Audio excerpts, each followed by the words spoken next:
Welcome back. I hope you enjoyed the Tale of Despero. Today we're going to start a new book. The author of this book you probably have heard of. You may not know his name, but you probably know something he's written. Today we're going to start the BFG. It may be backwards. I'm not sure. But it's written by a man named Roald Dahl. And he is famous for a lot of different stories that he's written. He wrote Charlie and the Chocolate Factory. He wrote The Fantastic Mr. Fox, James and the Giant Peach, Matilda, and many others. Those are just some of his most famous stories. Okay, so let's get started. And I'm going to say one more thing. There is a movie, and again, the book is always better than the movie. So if you've seen the movie, it may be a little different than the book. So remember that as we read. Chapter 1, The Witching Hour. Sophie couldn't sleep. A brilliant moonbeam was slanting through a gap in the curtains. It was shining right onto her pillow. The other children in the dormitory had been asleep for hours. Sophie closed her eyes and lay quite still. She tried very hard to doze off.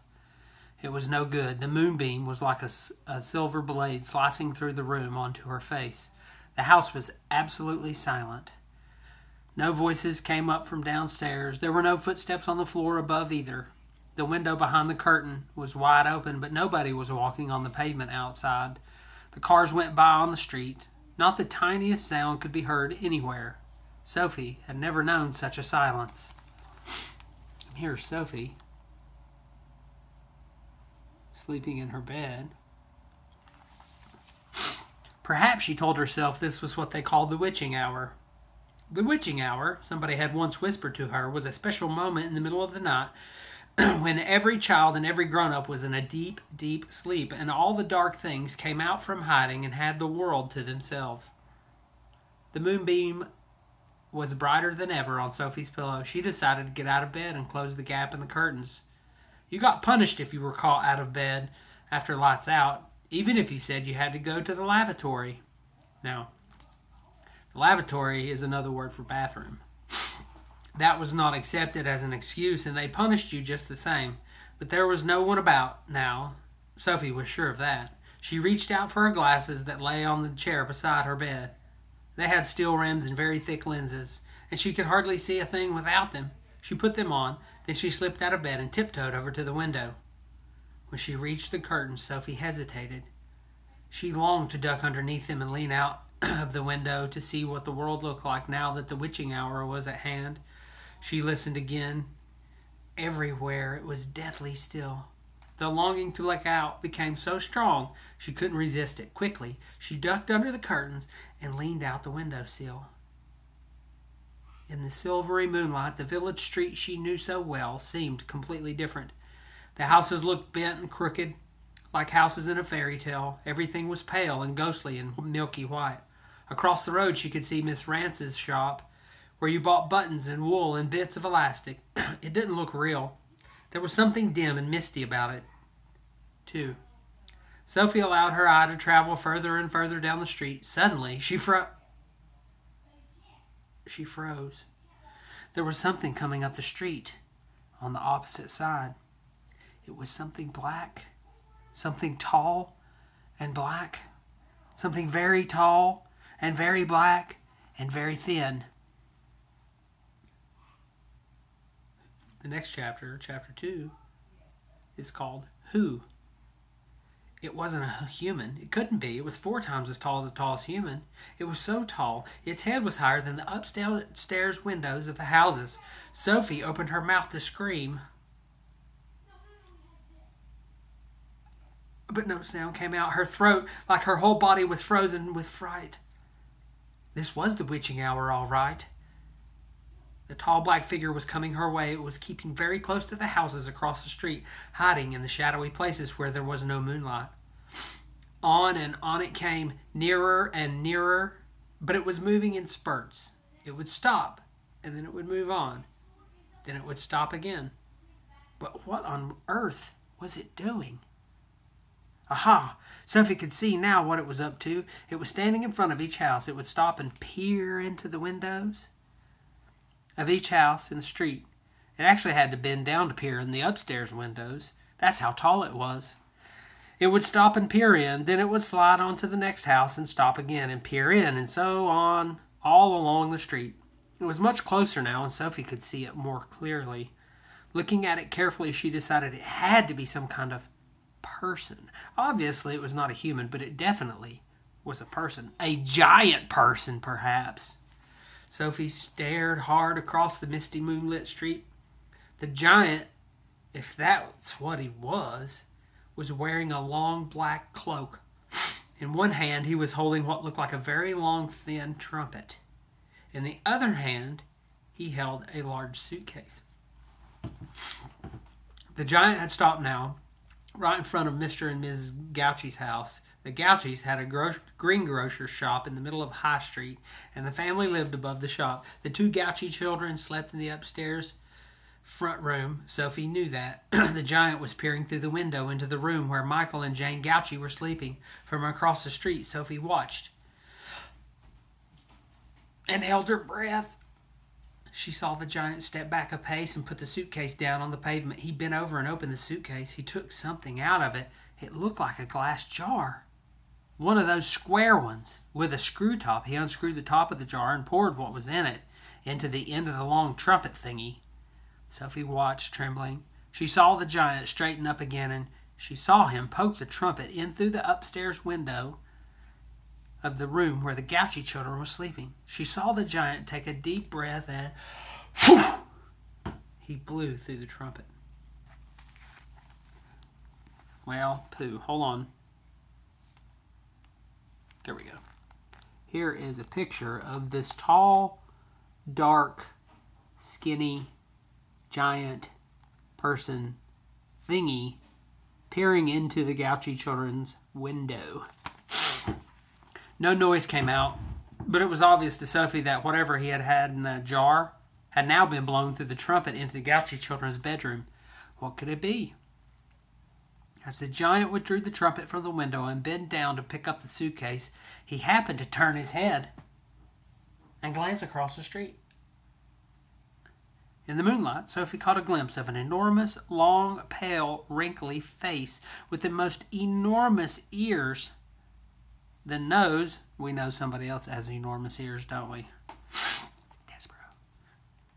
The nose was as sharp as a knife, and above the nose there were two bright flashing eyes, and the eyes were staring straight at Sophie. There was a fierce and devilish look about them. Sophie gave a yelp, "No!" and pulled back from the window. She flew across the dormitory and jumped into her bed and hid under the blanket, and there she crouched, still as a mouse and tingling all over. I'm a little nervous for Sophie. I'm a little worried. Chapter 3. They don't have numbers, so I'm going to stop saying the number because it just has a name. Because I'll probably forget what number we're on eventually. And anyway, this chapter is called The Snatch. Under the blanket, Sophie waited. After a minute or so, she lifted a corner of the blanket and peeped out. For the second time that night, her blood froze to ice and she wanted to scream, but no sound came out. There at the window, with the curtains pushed aside, was the enormous, long, pale, wrinkly face of the giant person staring in. The flashing black eyes were fixed on Sophie's bed. The next moment, a huge hand with pale fingers came snaking in through the window. This was followed by an arm as thick as a tree trunk, and the arm and the hand and the fingers were reaching out across the room towards Sophie's bed. This time, Sophie really did scream, but only for a second, because very quickly the huge hand clamped down over her blanket, and the scream was smothered by the bedclothes. Here we can see the giant reaching his hand in. Sophie, crouching underneath the blanket, felt strong fingers grasping hold of her, and then she was lifted up from her bed, blanket and all, and whisked out the window. If you can think of anything more terrifying than that happening to you in the middle of the night, then let's hear about it. The awful thing was that Sophie knew exactly what was going on, although she couldn't see it happening. She knew that a monster or a giant with an enormous, long, pale, wrinkly face and dangerous eyes had plucked her from her bed in the middle of the witching hour and was now carrying her out through the window, smothered in a blanket. What actually happened next was this. When the giant had got Sophie outside, he arranged the blanket so he could grasp all four corners of it at once in one of his huge hands, with Sophie imprisoned inside.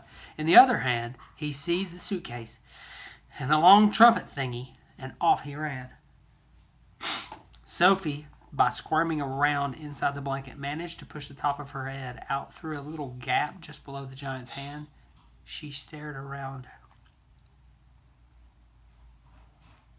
She saw the village houses rushing by on both sides. The giant was sprinting down High Street. He was running so fast his black cloak was streaming out behind him like the wings of a bird. Each stride he took was as long as a tennis court.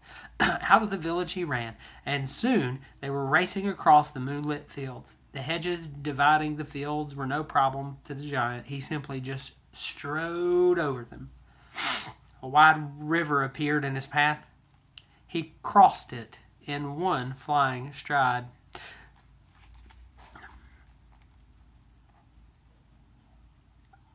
See the long trumpet thingy, the suitcase, the cloak, and he's holding the blanket. Sophie crouched in the blanket, peering out. She was being bumped against the giant's leg like a sack of potatoes. Over the fields and hedges and rivers they went, and after a while, a frightening thought came into Sophie's head.